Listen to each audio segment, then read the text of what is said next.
Hey, we are just over 2 weeks away from kicking off our summer season of coaching and accountability groups. So don't miss your chance to join us. Go to coachingrewired.com to get registered for our next summer registration event, which is this week on Thursday, June 29th at 10 a.m. Pacific, 1 Eastern. We are also now offering an evening session, which will be on Sundays, Tuesdays, and Thursdays. And we are still offering $500 off select sections. What I did not expect was how quickly I would be able to open up and feel incredibly close to the people in my group, how much I would learn from other people in the group, the value of interacting with people who inherently and intuitively understand the same kinds of things I deal with, and how that makes it easier to work on solutions to move forward without getting trapped in so much shame and self-criticism. Go to coachingrewired.com to learn more. More info at the break. And now, on with the show. Hey, y'all, real quick, before we dive into today's conversation, I really want to encourage you, especially if you are like in the majority of our listeners who don't always make it through to the end of our episodes, make it to the end of this episode. Pause, come back to it. Lisa Woodruff from Organized 365 is today's guest. And man, I think my brain exploded about 50 times during this conversation. So if you're anything like me and trying to get yourself organized, it seems like you're trying to learn brain surgery, this episode is for you. You know, we have show notes, so you can go back to the website to check our show notes. But I really want to encourage you to do what you can to listen through this one to the very end. All right, let's get on with it. Welcome back to another episode of ADHD Rewired. Today's guest is Lisa Woodruff. Lisa is the owner of Organized 365. And Organized 365 has conducted academic research establishing the definitions of housework, home organization, and the weight of paper in the American home. This ongoing research is making the invisible work at home visible to all, so we can eliminate it and free people from the monotonous tasks of daily living and unlock their time for what they are uniquely created to do, to bring forth in the world. So we're going to today talk about this idea. Ready for it? Organization is a learnable skill. I can't even tell you how excited I am for this, because organizational stuff, I need help for so long. And we think we have one of the premier experts in the field of ADHD on organization. Even outside of it, you do beyond the ADHD stuff, don't you? I do. Okay. I do. Actually, ADHD is new, but wow, Eric, thank you so much. So where should we start? You know me, I'll talk about anything. So whatever you want to talk about, I'm game. Okay. Now, I know right now, so you started in the classroom as a kindergarten teacher. Yes. And you are now working towards your PhD. I am. Which is pretty amazing. Let's talk about what was the why for you to get into organization? You know, I was one of those lucky people. I was born organized. I thought there only were two kinds of people, born organized people and unorganized people. Like my mom could take me shopping. She wanted to shop for clothes. She would sit me on the floor of the department store and I would organize a box of buttons. I love jigsaw puzzles. Like I'm just a natural little tinkerer with my hands. As I got older, I would babysit, but I would also organize people's houses when I babysat. So I'd get more and more jobs. And when I became a stay-at-home mom, I would go on play dates and I would organize people's houses. And so then I got more and more friends. And when I was a teacher, I would organize other teachers' classrooms. And I found that some teachers were born organized and some teachers weren't. And the ones who weren't, I would hang out in their rooms and I would organize their classrooms. And so I just kind of went through my teenage years, 20s, 30s, you're born organized or you're not born organized. And then I adopted 2 children in 18 months. And all of a sudden I was one of the unorganized people. And I was like, wait a minute, what happens when the born organized person becomes unorganized? So you're like Marie Kondo. Didn't she just recently basically say now that I have all these kids, or her third kid, and she's like, this whole organization thing, can't do it. She's still more organized than us. It's a marketing ploy. But yes, kids will bring you to your knees in more ways than one. And I got reorganized, and then I went through my 30s just fine. And then when I turned 40, that's when I started Organized 365, because I was at the bottom of the pit of despair. I mean, everything was going wrong in my life. My parents had gotten divorced, and then my father had gotten sick, and then he'd passed away, and the kids had all these medical things, and I was depressed and overweight, and on and on and on and on. And so I quit my job and decided to start a business. I'm from a long line of entrepreneurs, decided I would start a business. And so I started the blog, Organize 365, good SEO keywords, right? And I started doing in-home organizing because I'm good at organizing people. And then all of a sudden, my clients started canceling. And I was like, why are they canceling? Like, have I offended them? Did they run out of money? Because obviously I'm the one organized, right? And they're like, no, we finished it ourselves, multiple in a row. And I was like, what do you mean you finished you're not organized. I'm the one that's organized. And they were like, no, we listened to the questions you were asking us and we learned it. Like we did it ourselves. I was like, this is terrible. I'm going to be out of work. I need money. Like you can't do this on your own. And then I went, wait a minute. It's learnable. This is something you can teach. I'm a teacher and I want, to earn money from my house and stop being in hot attics and damp basements. And how can I teach the skill? That was the new puzzle. How do I teach the skill of organizing when you're in your house and I'm not next to you and I don't know what you're touching, but I can help you get it organized? That was the challenge. And that's why I started a podcast. Okay. So you have your podcast. You have a bunch of podcasts, don't you? I do have a couple of podcasts, but then in Apple, I created a channel and I pulled out different themes from the podcast as if they're their own shows, even though they're not. Because, we have too many podcast episodes. So people find us and they're like, it's too much. I can't do it. So I have like just things when I talk about the workbox or just talk about the Sunday basket or just talk about routines. Like you can go and find that playlist and listen to like my research playlist, which is like 8 or 10 episodes. And then if you like it, do another playlist or start at the beginning. So I think when we first talked, I had shared with you that after 10 years of thinking about hiring a professional organizer, I had finally hired a professional organizer and I found the experience kind of traumatic, like legit. It was hard. It was super hard. And I think when I was sharing with you too, that, she was pretty directive, which I don't really care for that approach. Like, I'm like, you need to ask me questions and take my input on stuff. Otherwise I'm like going to feel resistance, and 4-hour sessions was required. Like after 2 hours, I'm done. What is the process? Like when the questions that you were asking to these clients and like it was helping them. It's like, what do you ask your clients when you're working with them? So first, I would like to address what you said. And I am so glad that you're publicly sharing that. Because what I found was, as a professional organizer, the hardest thing was to get homeowners to let you into their house because they were all ashamed that they needed professional help. Like, surely I should be able to figure this out on my own. And often their spouses or their parents were shaming them that they were hiring the help. Like they had to overcome all of these things in order to have you come into the house. And so many times I would go into houses after other professional organizers where they said it didn't work. Not all professional organizers are that way, but most professional organizers were born organized. And maybe they haven't ended up at the pit of despair. I've been at the bottom of the pit of despair. So I have a lot more empathy than I had in my 20s and 30s. And I don't think I really know anything. So I'm so excited when anything resonates with anyone. But the other thing that I observed in my babysitting years was how differently people used homes. And so if you think about your childhood home, you think about your own home, we've lived in our home for 30 years. My parents lived in our childhood home for 40 years. My grandparents lived in that home. If you go back in your memory, like it's a movie, you could see how that home morphed and changed for different seasons of life. So let's just take a kitchen, for example. When Greg and I moved into our house, no children, our kitchen was like where we had dinners occasionally and like you made coffee in the morning. And then I was a stay-at-home mom. I mean, it was a daycare and we did everything at home. We had gates up and we created this really big playpen and I made my office in my kitchen because I never left my kitchen. And then my kids went to school. And so I created a separate office and you could see on and on and on. Now my basement is like a condo for my daughter who has a little baby that lives down there and we officially call it a condo.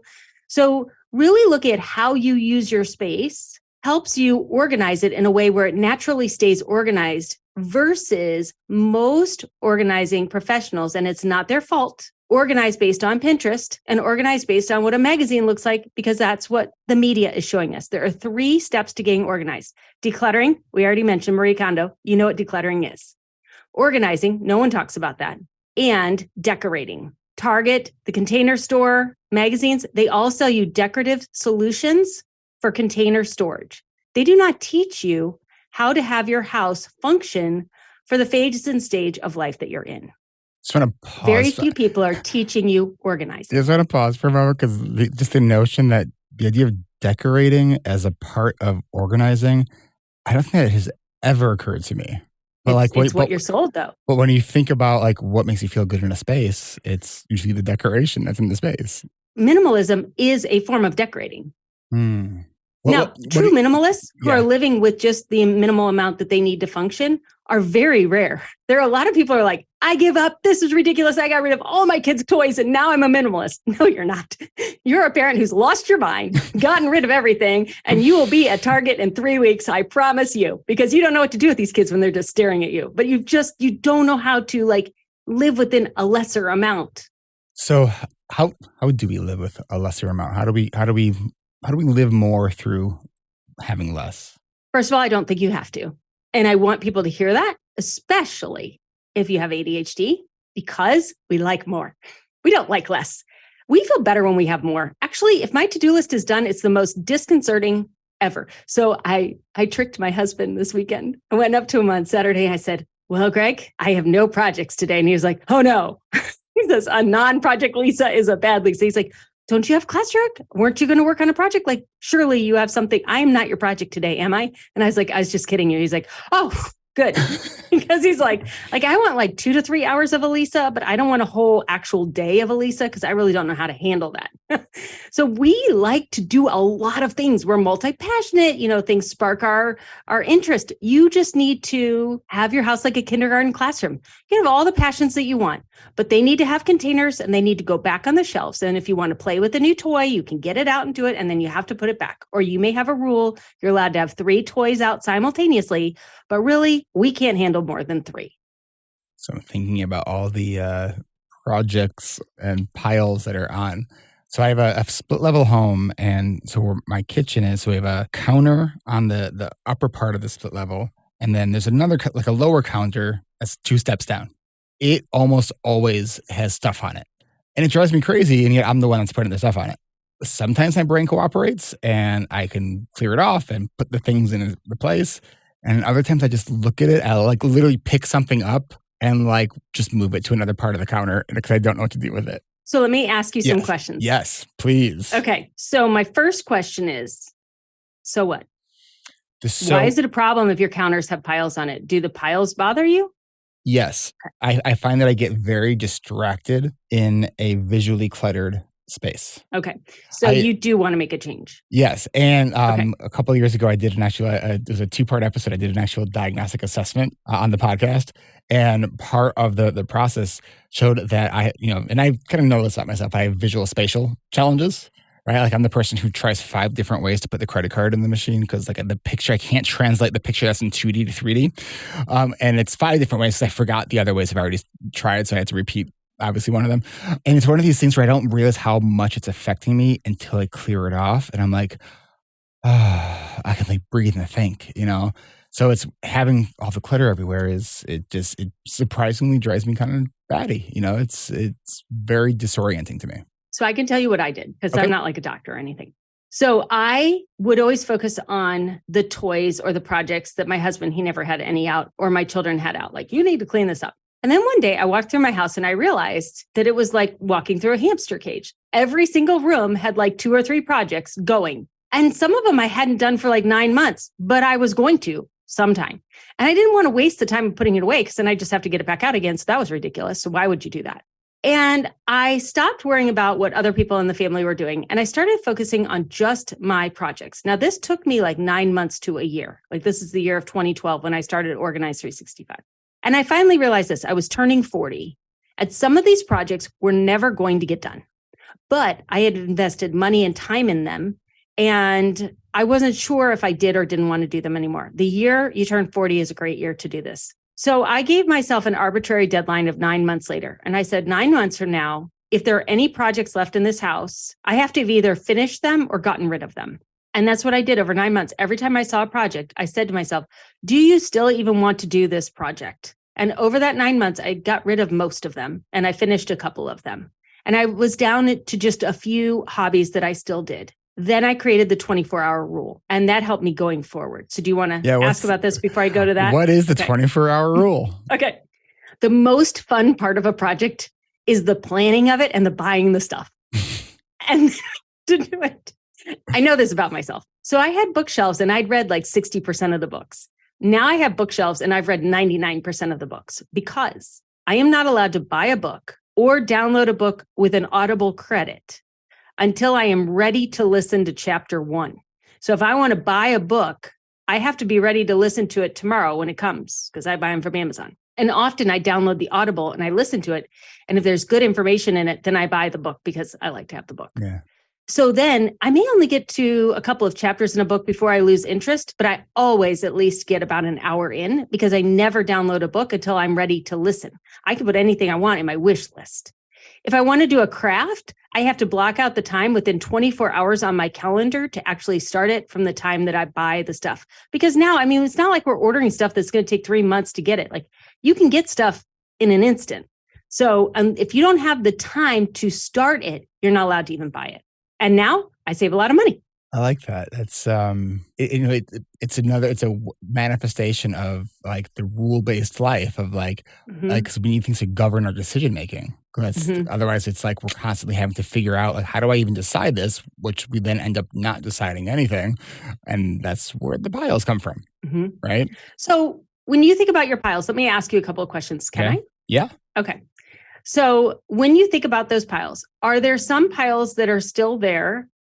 You really don't want to do the thing anymore. You don't have to do the thing, but you feel guilty getting rid of it, or it was an investment in something, maybe an investment in somebody you thought you would be in the future, and you're not ready to let go of the idea of that person, but the project has lost its luster.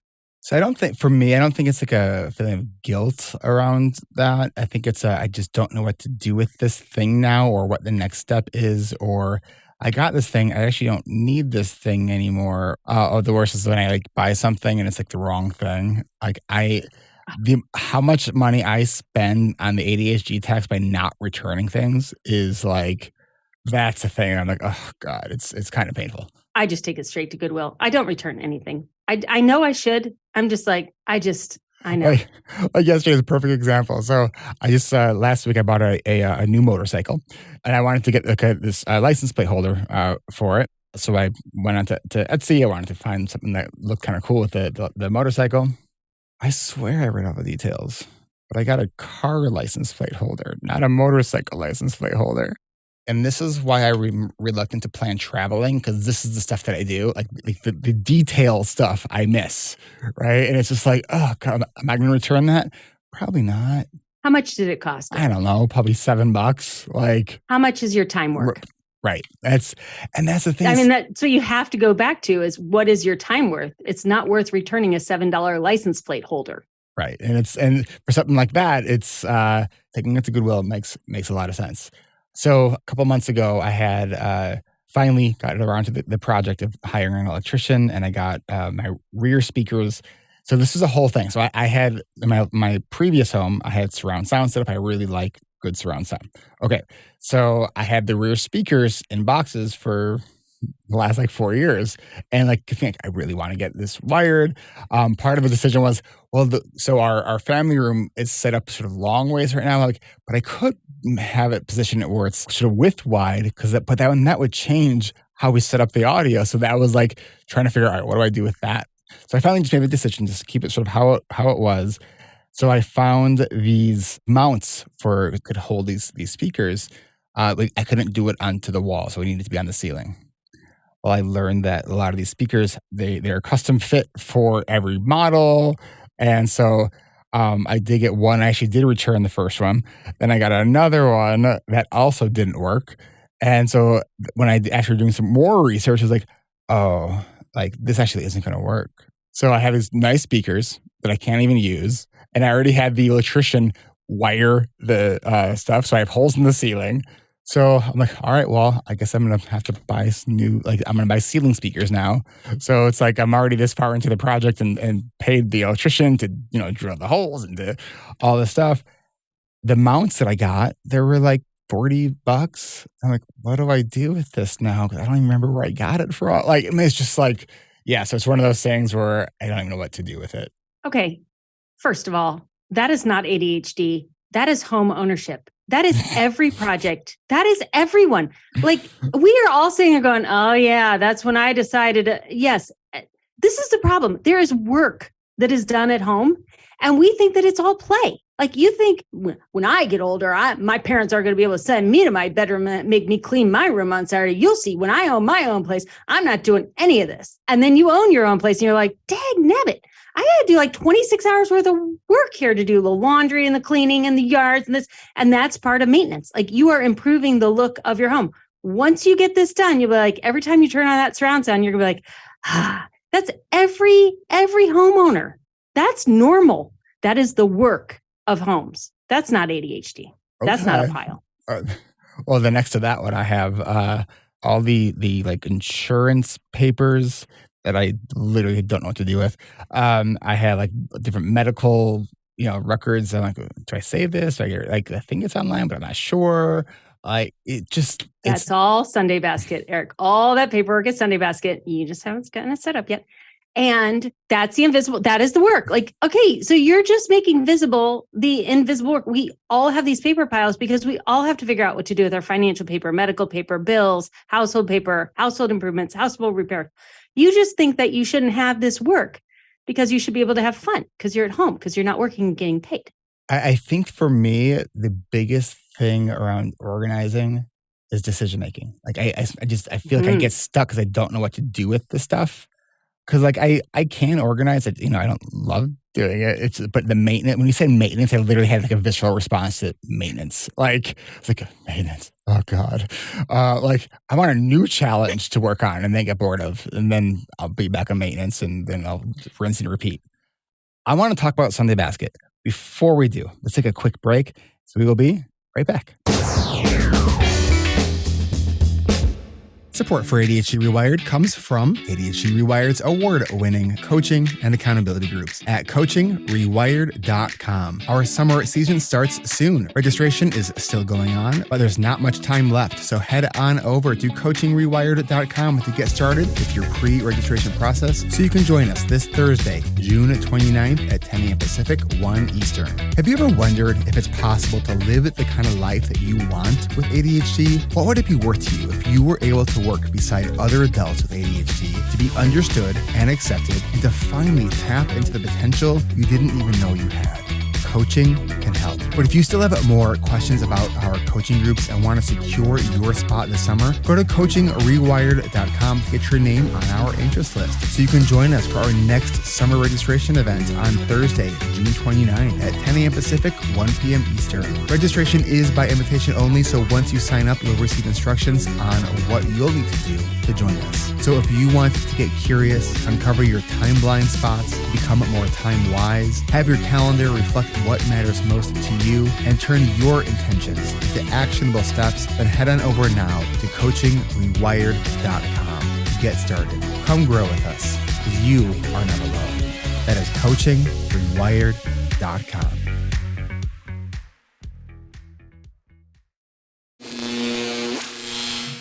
All right, we are back with Lisa Woodruff from Organize 365.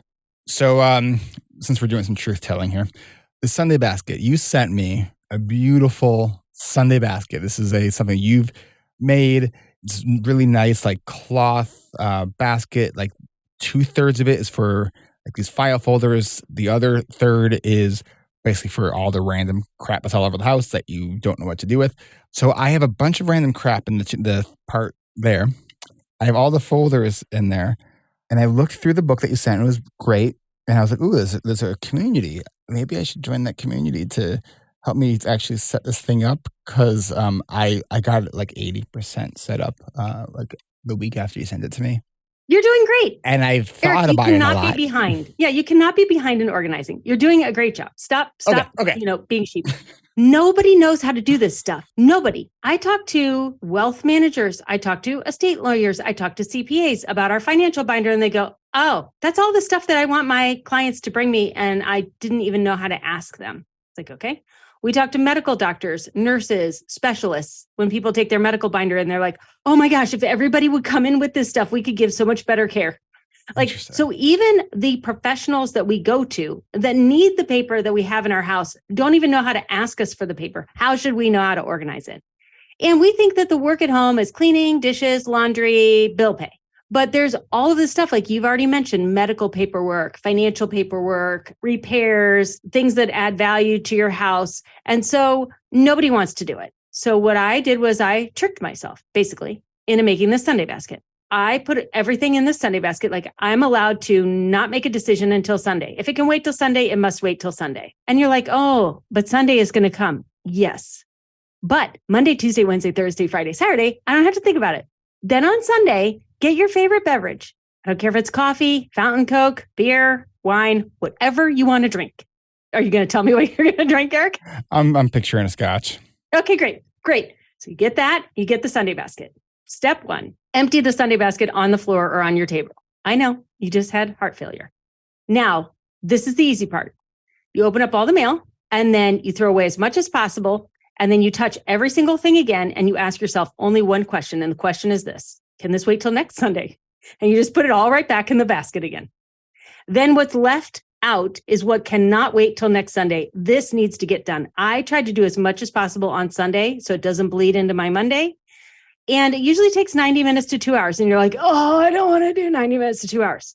But also you're doing it every day. And it's just like constantly this drip, drip, drip, drip, drip. The work has to get done, but we can bucket it and put it over to the side. And then we can buckle down and take our medicine and be adults and do this stuff and then not think about it again until the next Sunday. And as you get in this habit, you start to go, oh, I see what these folders are. Well, for me, I need a motorcycle folder because I want to be thinking about the next motorcycle I want and the stuff that I print out, and you get excited about that folder. And oh, I need a stereo speaker folder. Like your folders are going to be unique to you, and you're going to like the stuff that's in there because it's the stuff you want to be spending your time and money on. And you'll keep shoving all this financial and medical in folders that says to put in binders. And then eventually you go, fine, I'll do the binders.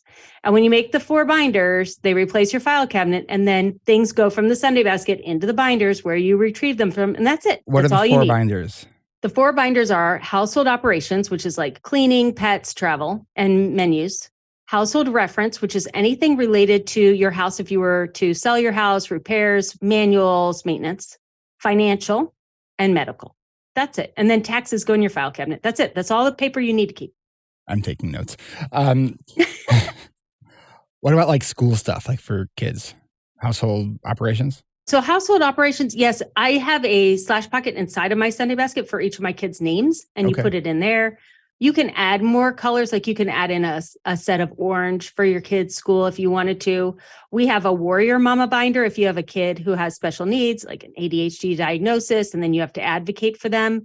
It combines their education record with their medical record, because kids under 18, if you're at the doctor, they're going to ask you about test scores. When you're at the IEP meeting at school, they're going to ask you about medical. Let me just tell you how many eons I saved having all that in one place, and how much better services I got for my kids. Damn, that's brilliant.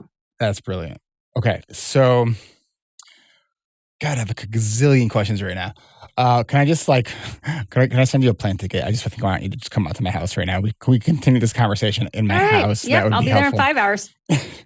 Okay, so we're doing this on a weekly basis. Obviously, Sunday is it's an arbitrary day, but for most people, that is a day that works, right? Sunday works for me because Saturday I spend the day with my family, and by Sunday afternoon, nobody cares about me anymore. So it was the time I had. So that's why it's a Sunday basket. That's the first time it was successful for me. Some people like to do it Saturday morning. Some people like Monday morning. I don't care what day you pick. It has to be the same day, because your brain has to get used to, if she writes this down and puts it in the box, she's not going to forget.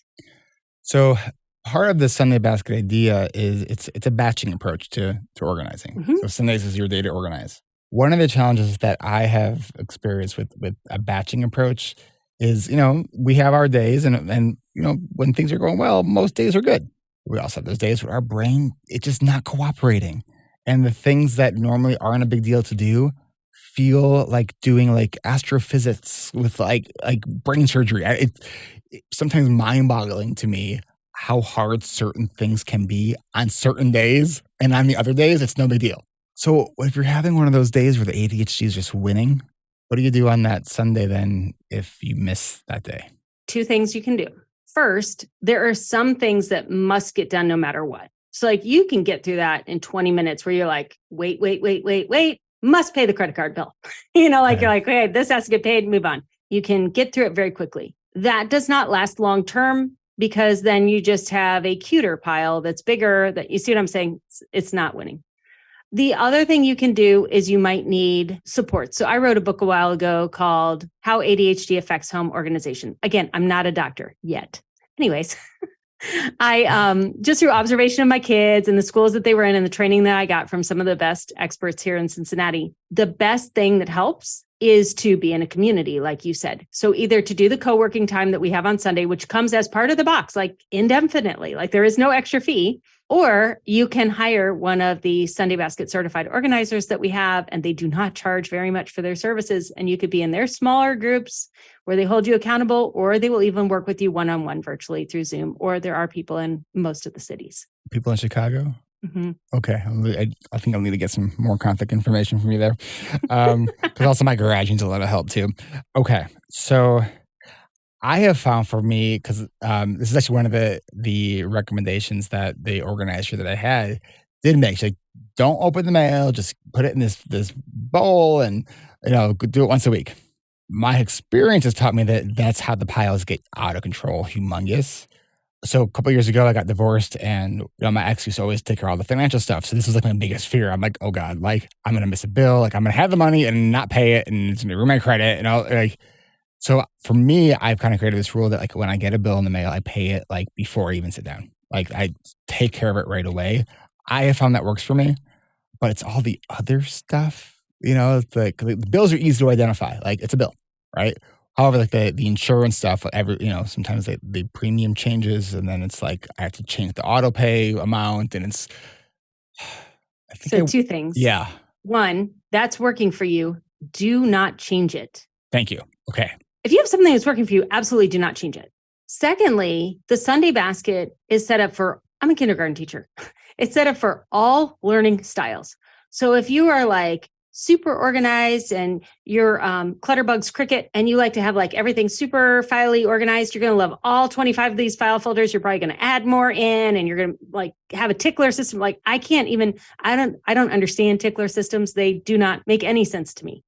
If you are like, you can do that whole system with only 5 of the slash pockets, take the other 20 and just put them in a drawer someday that you might want to pull out just the ones that are for the motorcycle and for the other things that you want. Because what happens is there are only a few things you have to do every week. You need to pay your bills. You need to update your calendar and look at your calendar for the week. You need to figure out what you need to get that's away from home. And you start to build this over time. The first 6 weeks, you should only be using those first 5 categories. What has to be done this week? What goes on the computer in my calendar? What has to happen away from home? What is the bill pay? What are you waiting for? That's it. That's all you're worrying about. Say that again.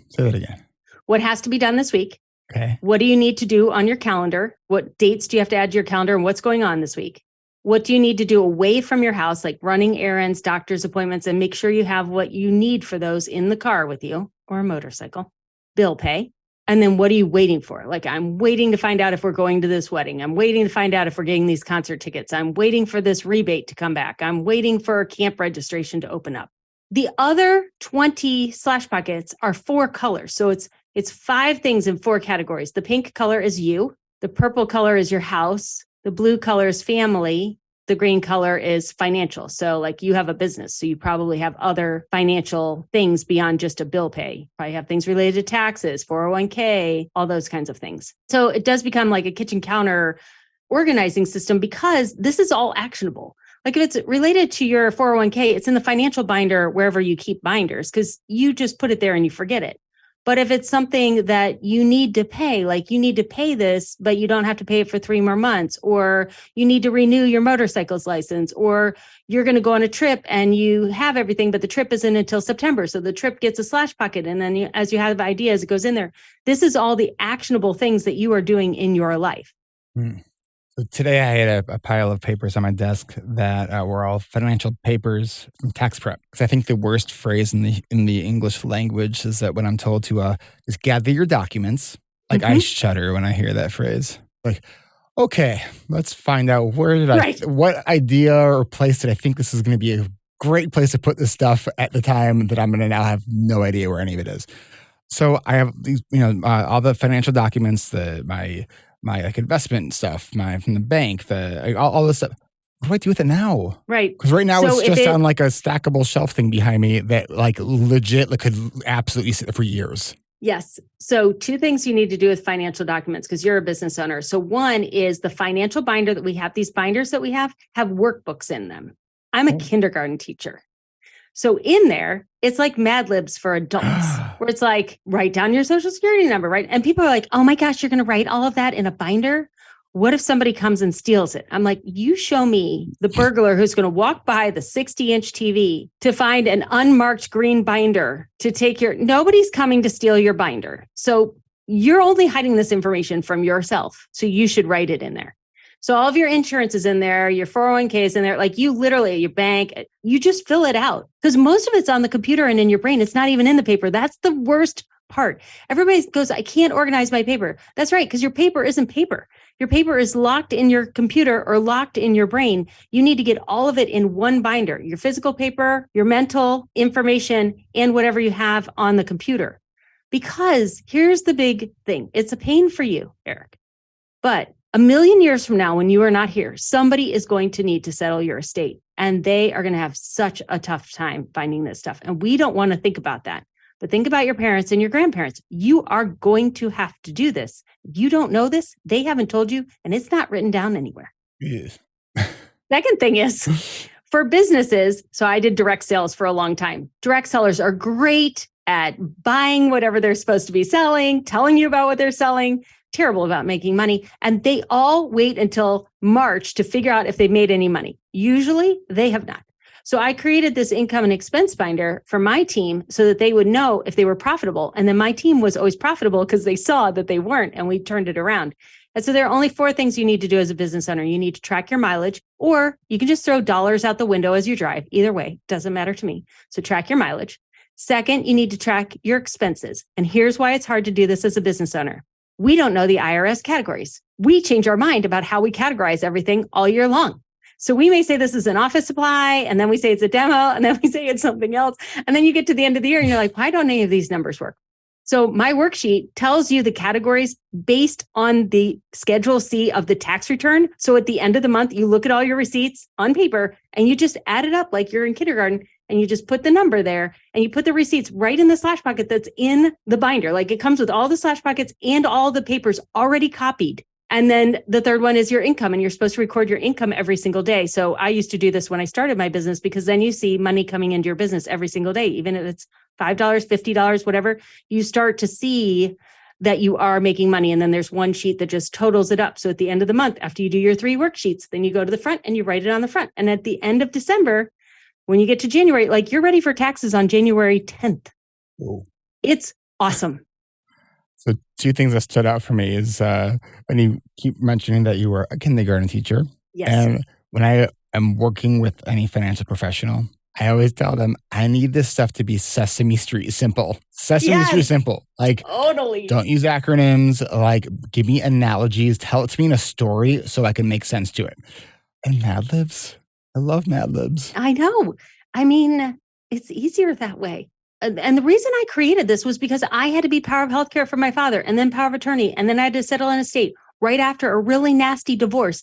The company he owned wasn't really happy with him either. So I've got leases. I've got 4 lawyers when he died. Like the trustee and the assistant trustee, or the secondary trustee, both quit an hour after he died. So then we had a trust with no trustee. I mean, this is what I'm walking into. Whoa. Plus my kids are going nuts. It's just, it was a lovely time of life.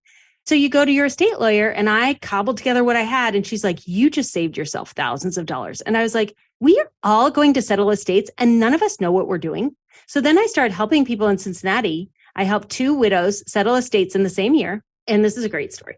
So this woman, we've gotten everything together. Her husband saved every piece of paper of everything for his entire life, including every single mutual fund transaction. We went through 80 binders and 40 file drawers. It was insanity. It took forever, but we had all the documentation. So I finally had her down to like a binder that she was running her life through. There were some things that we needed to do for the estate lawyer. So I said, we need to cash this check. We need to do this, that, and the other thing. And she said, well, do you want to meet with the estate lawyer? I was like, sure. So he comes out to the house and I said, well, we need to cash this check. We need to do this. We need to do this. He goes, well, I didn't know she had this check. And I said, well, did you ask her if she had checks? He goes, well, how am I supposed to know what she has? And he was like so mad. He starts yelling at me. And I was like, I don't know what she has in this house. I don't know what paper. I'm like, she's the widow. She doesn't know how to settle it. You're the estate lawyer. So then we're going through her paperwork and she had some money. And so we're going through the accounts and there were 4 bank accounts. It's amazing. You can sort paper and not really look at the numbers. People don't realize that if you're good at sorting paper. And so I was like, I think there's another bank account here. And she's like, no, we found all 4 bank accounts, and the estate was settled. I was like, next month, I really think there's another bank account here, like a $250,000 bank account. She goes, do you want to go to the bank? I said, I do. So we go to the bank. We sit there and the banker's like, we found all the bank accounts. Da, da, da, da, da. I think there's another bank. Do you want us to go check again? I said, I really do. There was another bank account. And then she goes, oh yeah, he did set that up for our dream house one day. He had set up another bank account under an LLC that he had hidden a little bit too well.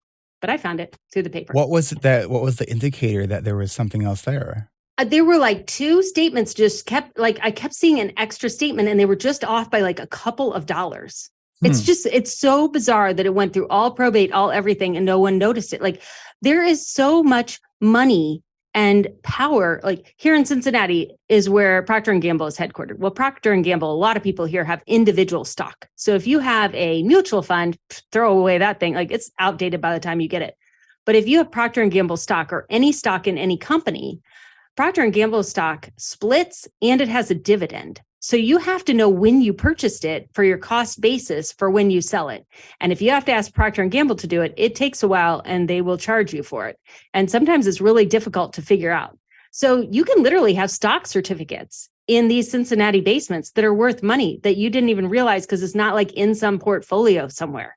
It's just amazing. You have to take care of your paper, and the entities that help you settle estates and pay your taxes and do all of those things, they do not know what you have in your file cabinet. They do not know all of the things that you've been doing.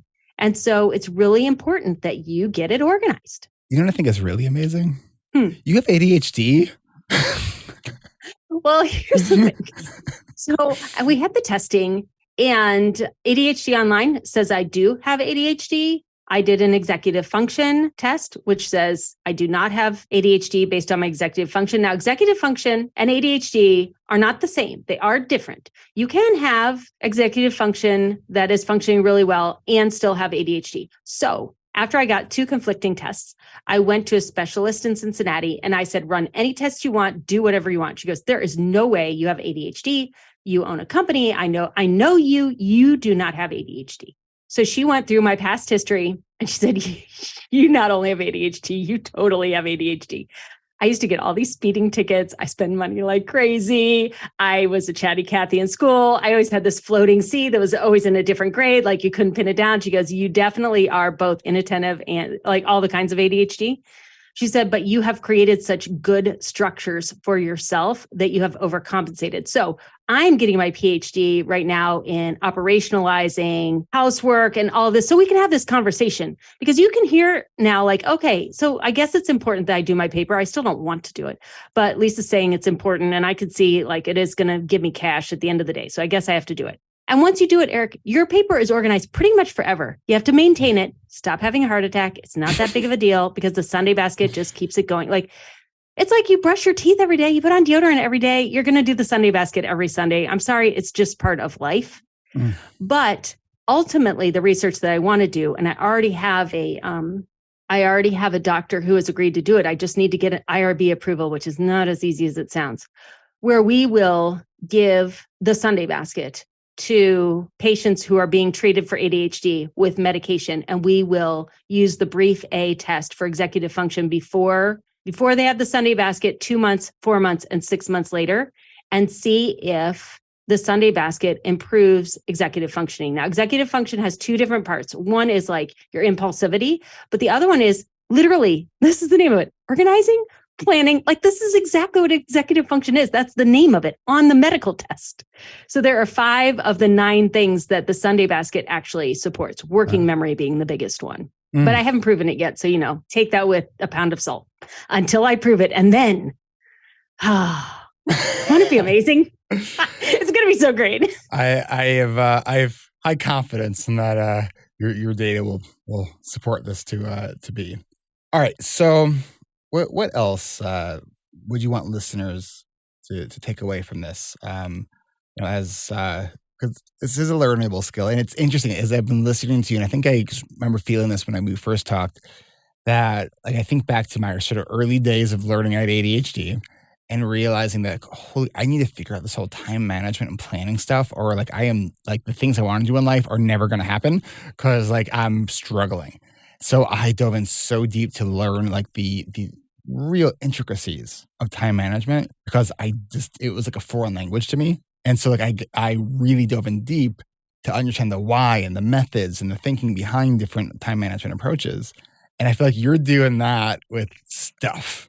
I've done that with time. You're doing this with stuff. Because I've always felt like I need to understand like the sort of the order and the rules and the logic behind the stuff. Because I pick the stuff up and I'm like, this item could be talking a foreign language to me. I just don't understand what to do with it. So I just put it down. All right. And we'll get to my answer right after this break.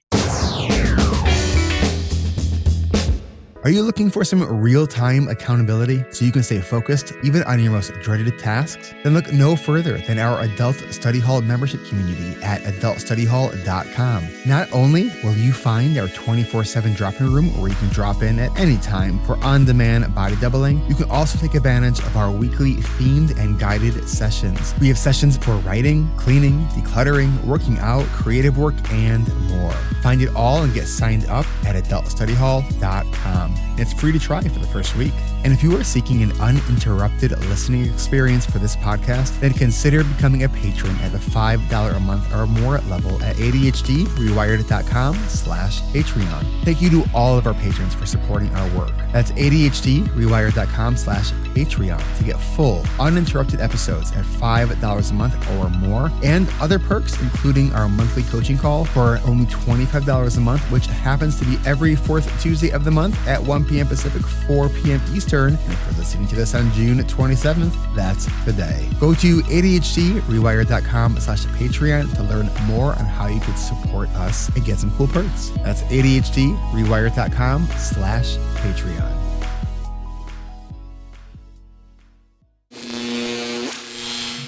And we're back. Have me on anytime, Eric. I'll just keep talking the whole time. You can like go out, play the motorcycle, come back in. Two things I want to say. First, stop trying to get an A in your housework. Stop trying to get a gold star at your house. This is your house. We don't even have people in our houses anymore. It's you and a couple of your best friends. They don't care. So start doing this for you, not what you think the external expectation is of a homeowner. So that's number one. Just what do you want? And then match your environment for what you want. And then secondly, I have done 3 academic studies. And in every single one, I ask if you believe organization is a learnable skill. And every single time, 86 or 87% of Americans say, yes, organization is a learnable skill. That is a lot of support for something that you're asking in academia. And also, Americans don't agree on anything. So if 87% of Americans believe that organization is a learnable skill, it's like, whoa, like that's amazing. Then in my last study, I was like, great. If you think it's learnable, do you think that you're organized? And most people, even in a room of professional organizers, will hesitate to raise their hands. And it is because you are thinking of the one space in your house that is not organized, because your grade for organization is perfection. I am not a perfectionist. I am a person of excellence. I had to learn that in 6th grade because I was ADHD and I had the C, and my mom was a straight A student and she wrote me, and I was like, I'm never going to meet her expectation. I'm never going to do it. So I cannot be perfect. I learned that at a very young age, but you can be a person of excellence. That is totally different and has different energy. So I thought, okay, well, if organization is a learnable skill, because I'm teaching it on the podcast and I'm teaching it people and I've seen people get organized, even though it takes time. How do we baby step this? Who do I know? So I was like, you know what? Dave Ramsey did this. Dave Ramsey took being debt-free, which is a perfectionistic standard, and he created baby steps. Personally, I love debt. I told you I spend a lot of money. I like debt because it helps me acquire more properties. I like debt because it helps me grow my business. I like debt because, I don't know, I like stuff because I have ADHD. And so I know that there are 6 baby steps and I know I'm on baby step 3 and I don't even care because I'm happy with this one, but I know the path to being debt free if I wanted that, but I don't want that. I thought, okay, so how do I do that for Americans? If you believe organization is a learnable skill, how about if I give you 4 buckets and you tell me if you're organized in these 4 buckets, and then if you're not, I'll show you how to get all the way organized. So I created the 4 buckets of personal organization, family and communal space organization, storage organization, paper organization. And I asked these same people who believe organization is a learnable skill if they felt that they were organized in those areas. And the answers were, these are the people who said yes, 13%, 14%, 15%, and 18%. The area we're most organized in is paper, which means that 85% of people don't feel that they're personally organized. 86% of people don't feel like their family and communal space organized. 87% of people don't feel like their storage areas are organized. And 82% of people do not feel that their paper is organized. This is horrible. So you've got 87% of people who feel that they're organized and 87% of people who believe it's a learnable skill. So then what you internalize is there's something wrong with me because it's learnable, but I haven't achieved it. And the reason why is because no one is teaching the skill. Everyone is showing the end result. And so what do? You declutter. And you declutter and you're like, you know what? I'm lighter. I have less. So I am organized. No, you're not. You just have less.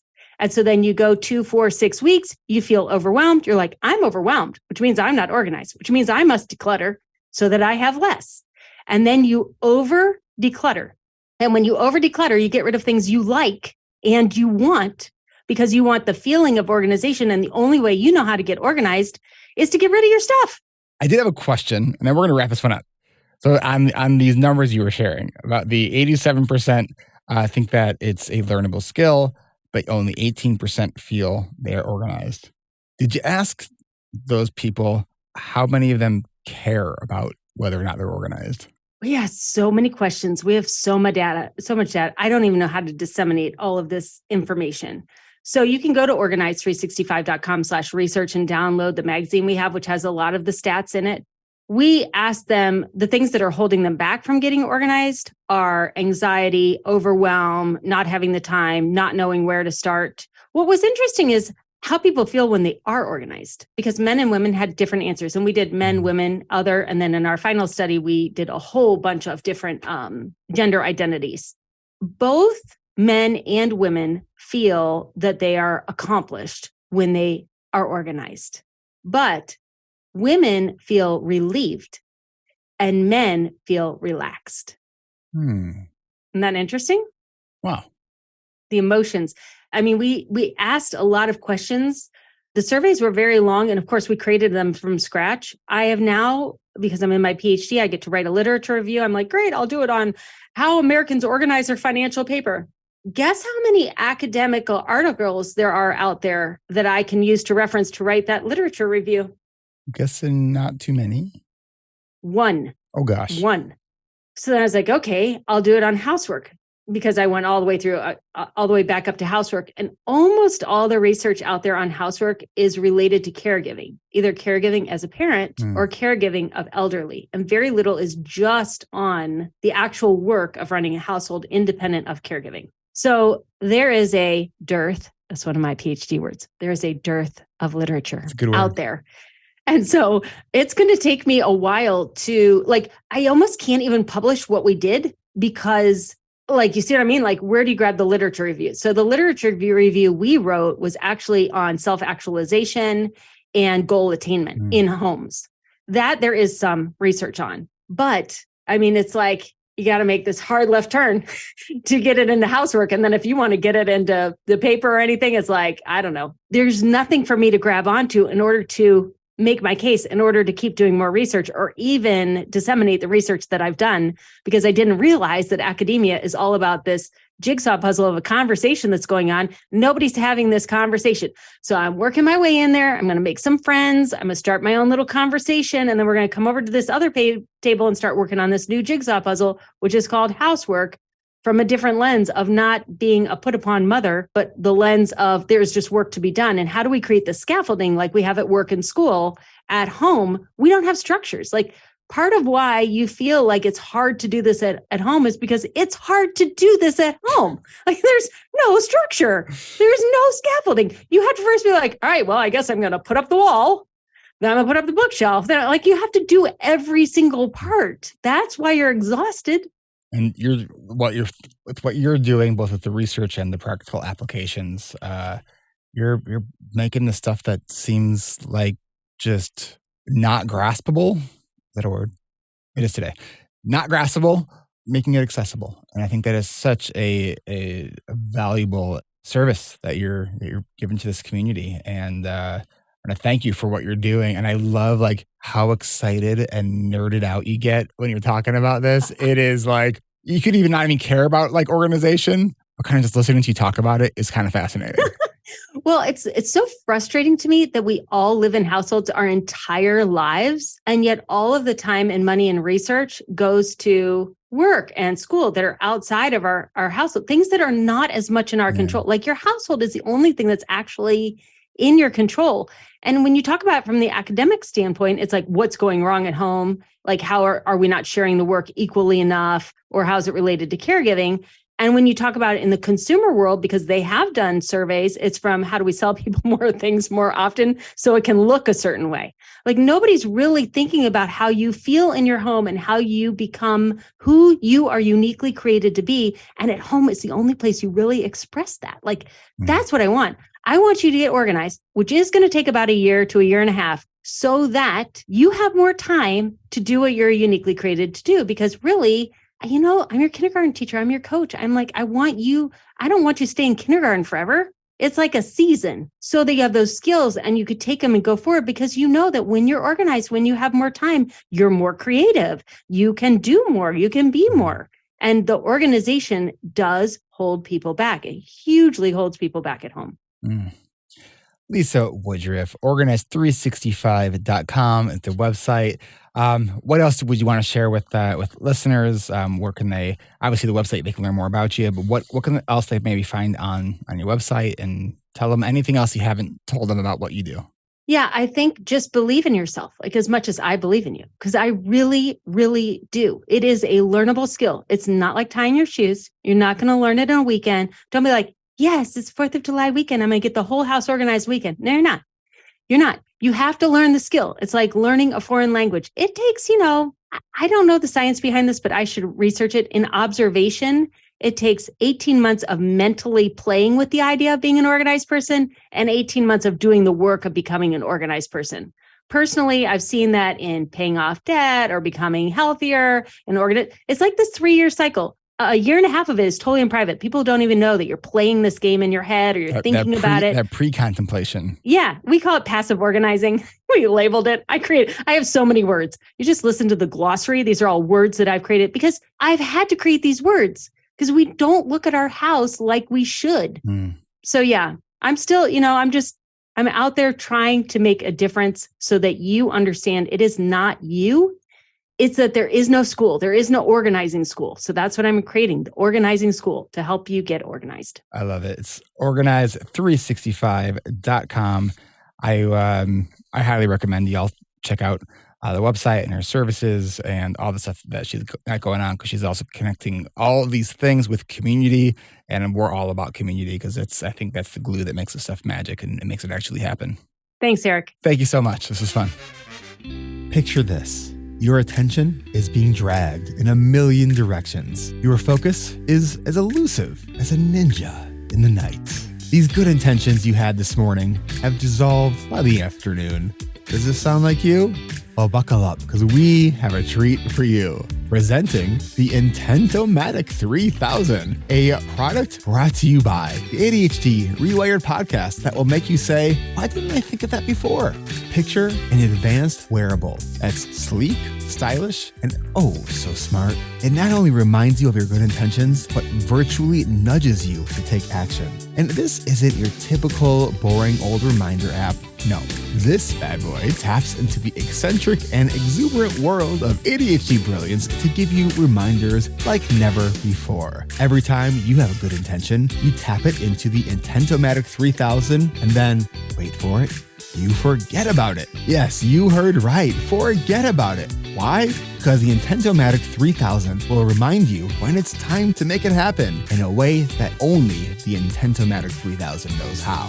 If you've honed your ability for ignoring reminders, it'll give you a playful nudge with a message like, hey, remember you wanted to clean your room? Or, so, about that gym visit you planned, your sneakers are starting to feel abandoned. So what are you waiting for? Stop losing track of your good intentions. Stop the I'll do it later syndrome. Join the thousands of ADHDers who wish this was a real product so they can maximize their good intentions and level up their productivity. While the Intentomatic 3000 isn't real, here at ADHD Rewired, we really love helping ADHDers all over the world turn their good intentions into actions through the stories and the strategies heard here on the podcast, as well as in our coaching communities and co-working communities. Don't forget to hit subscribe on your podcast app and to check out all things ADHD Rewired. Come to our website, ADHDrewired.com. So tune in each week to the ADHD Rewired podcast for more details and strategies to help you turn your good intentions into action. Thanks for listening.